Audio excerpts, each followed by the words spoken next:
This is The Rumor Report with Angela Yee on The Breakfast Club. So listen up.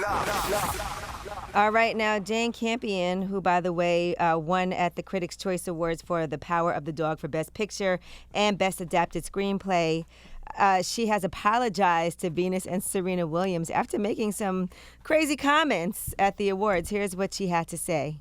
Love out to my fellow, the guys, the nominees, and you know, Serena and Venus, you are such marvels. However, you do not play against the guys. Like I have to. What's that mean?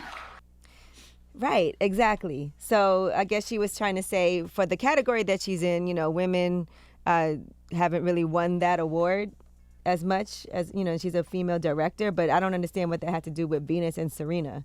It was a really inappropriate time to try to bring up the struggles that she has and try to compare them.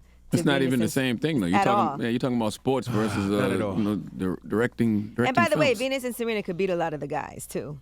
Yes, and so absolutely. She actually did face a lot of backlash over these comments, and she has issued this statement. I made a thoughtless comment equating what I do in the film world with all that Serena Williams and Venus Williams have achieved. I did not intend to devalue these two legendary black women and world-class athletes. And the fact is the Williams sisters have actually squared off against men on the court and off, and they have both raised the bar and opened doors for what is possible for women in this world. The last thing I would ever want to do is minimize remarkable women. I love Serena and Venus. Their accomplishments are titanic and inspiring. Serena and Venus, I apologize and completely celebrate you. Yeah, I don't understand why people do that. Like, everybody's work is different. Like, you don't diminish, you know, what they do in their field, you know, just because, you know, the way you work in your field is different because you're not as athletic as Serena and Venus. You would never be able to run up and down that tennis court. Just give them a compliment and celebrate them and leave it at that. You don't have to try to say, I square off against men. But it was very thoughtless. But there are pictures of her hugging and with Venus afterwards and everything. So Venus and Serena did not comment on this, but a lot of people did. And if you get a chance, definitely check out King Richard. I seen it a couple days ago on a plane, and it is great. So watch King Richard. Find it wherever you need to find it. King Richard, no doubt. Did you see it yet? No, I haven't seen King Richard. What's another name for Richard? Rich. Rich. Okay. All right, now Mase has some issues with Diddy. He put out a song called Oracle 2, The Liberation of Mason Betha, and a lot of people are saying he's going at Diddy. Yeah, I love how you say this like it's a new headline. like you haven't said this at least 9 times since we've been doing Breakfast Club. It's been a long time. They went on tour with each other. They did shows with each other. They even did, TV appearances with each other. So where's this coming from? I don't know, but you see a lot of people have been speaking out about Diddy from making the band and having things to say about their treatment and contracts and all of that. So I feel like Mase did this already, though. He does. He expresses his disdain for Diddy every couple of years. That is very true. But they went on the road with each other. They went on tour, I thought.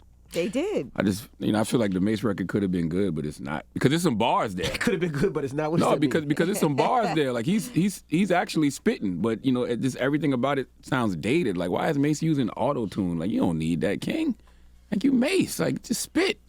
You know. All right, now Jussie Smollett's team is requesting that he be released from jail, and they also shared a threatening call that they received, and so.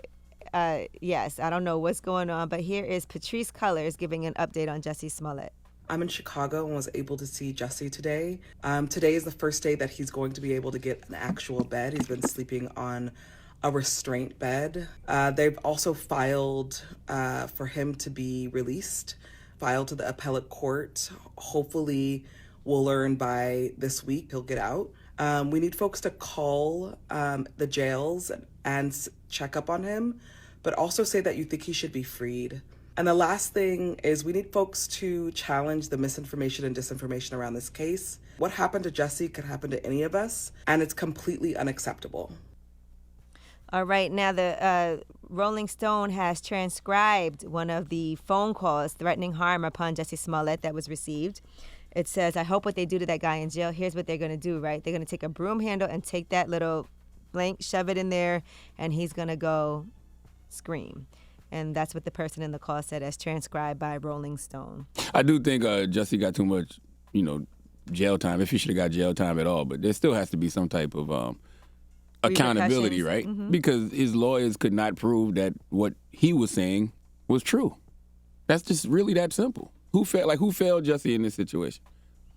Right. I mean, Like he that. still says that, he was falsely accused of this. So his lawyers should have been able to prove that.